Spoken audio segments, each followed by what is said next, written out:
Beautiful Shiba Kalungi yagenze mu maaso n'okuba nti asisinkana Rema Namakula yamwekulisizayo kuba nti oboolyawo avaayo e Bulaaya gye yali era nga yamugambye ebintu bingi. Yamugambye maama buli muntu ku nsi kuno abasajja bagenda mu maaso n'okuba nti batojjoga nga balowooza mbu bebasembe mu bulamu bwaffe. Nserakoowa nawo omusajja agenda mu maaso n'okuba nti akozesa n'okwagala okunafuya nga balowooza ebitonde ebikazi tetulina maanyi na mugaso mu nsi muno, so nga ate ffe tulina amaanyi mu nsi muno bwe tutabeerawo tusobola kubeerawo ate nga sometimes nabo tubeetaaga. Gwaviira omusajja eyali akumazeko emirembe era nga kinsanyusa nnyo okuba nti ogende Bulaaya n'okola byokola n'okomawo ng'oli mu ssanyu. Buli muntu ku nsi kuno yalisaanidde okuba nti afuna ku mukwano omutuufu era omukwano ogwo ogusobola okuba nti gumutwala mu maaso. Weebale kuwona lusajja, weebale kuwona kasajja, weebale kufuna muvubuka oyo eyali akuyisaamu amaaso okuvuga sipiidi n'okulowooza nti toli muntu era nga nkusanyukiddeko okuba nti wakomyewo omukwano.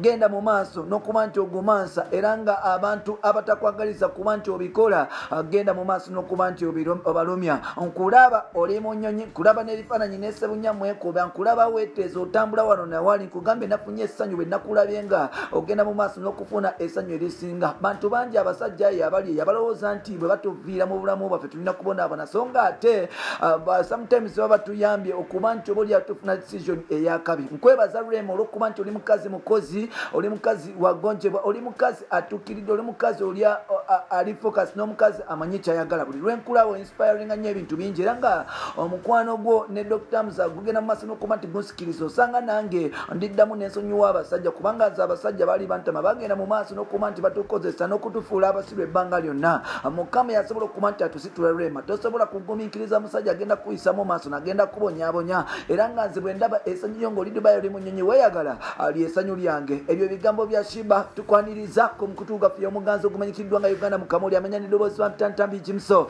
Rich Boy Maxudi Junior. Nkwebaza nnyo weebale kuba nti otambula nange ebbanga lyonna, weebale kuba nti osubscribinga gwe yasubscribinga ate naba kuba nti osubscribinga nga mukikasero obeere nti osubscribinga olwo tusobola okutambula ffenna mpolampola. Nkusama ekitiibwa Blood wange kyova olaba mbeera wano nengamba nti Blood nina okuba nti nkuweereza mpolampola gwe omupya yakatoyo nga kongenda kusaba ekintu kimugenda mu maaso n'okuba nti osubscribinga olwo tusobola okuba nti tutambula ffenna ebbanga lyonna ate nga nawe yasubscribinga edda. Nkwebaza nnyo. Ogambo kyamu ne Uganda ali mu Uganda ne bweru w'eggwanga ngamba nti ke kaseera okuba nti nawe nkutumirako muganda wange weebale kuba nti okyapa, weebale kuba nti otambula nange ebbanga lyonna era nga weebale kuba nti oneesiga. Nkusaamu ekitiibwa gwenna atambudde nange okumala ebbanga naawe omupya. Nkwebaza olw'okuba nti weggase ku famire ennene. Genda mu maaso n'okuba nti owa opinion yo ku buli vidiyo gye tuteekako osobole okuba nti otuwa feedback na biki by'olowooza kuba ku nsonga ze tuba tutaddeyo olwo nno tusobole okuba nti tutambula ffenna mpolampola. Oli wa Kabinyo, oli wa Kitiibwa, oli wa Muwendo kyovalaba nkuweereza. Wetwogerera Rema Namakula basobodde okuba nti besisinkana ne mukyala mukulu amanyikiddwa nga Samali Kalungi oba omukyala mukulu amanyikiddwa nga Timno Sleep Diva,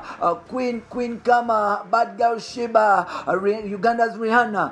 Yes, Rema Namakula basobodde okuba nti basisinkana ne Shiba wali ku mukolo oba ku Jessa, yes, Jessa Mother's Day Party era nga wabaddewo abantu bangi ab'enjawulo. Guno nno gwe mulungi ogwabadde gusooka Shiba ne Rema okuba nti basinkana obutyanga Rema agenda Bulaaya era nga bintu bingi bibagenda mu maaso n'okuba nti boogerako. Basobodde okuba nti boogera ku bulamu bwa bulijjo ne kampani engeri gye batreatingamu mpolampola era nga babadde beebaza ababosi babo okuba nti oboolyawo basobola okuba nti babeesiga mpolampola n'okuba nti bakkiriza mu brand zaabwe okuba nti babatrustinga okubeera nti ba brand ambassador mpolampola. Rema Namakula ne Shiba Kalungi basobodde okuba nti beewa bukisi ne bupeke mpolampola awo mu bantu nga bamugamba nga Shiba agenda mu maaso n'okuba nti akulisayo Rema e Bulaaya ng'amugamba oh Lord ne musanyufu nti wagenda mu maaso n'okuba nti ofuna omukwano omulala. Bangi baali balowooza nti tosobola kuba nti obaoliyawo ofuna toddamu kufuna ssanyu ku nsi olw'okuba omuvubuka oli yagenda mu maaso n'okuba nti akusuulawo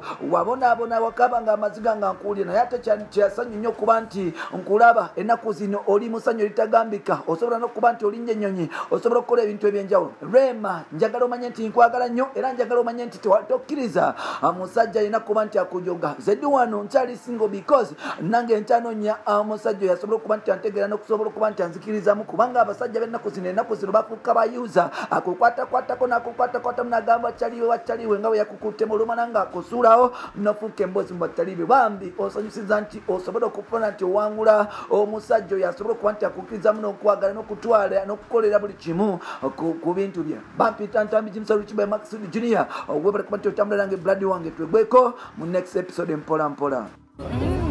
Mommy Jessa and Auntie Jessa. Hi darling. Hi my love. We'll come back. Thank you.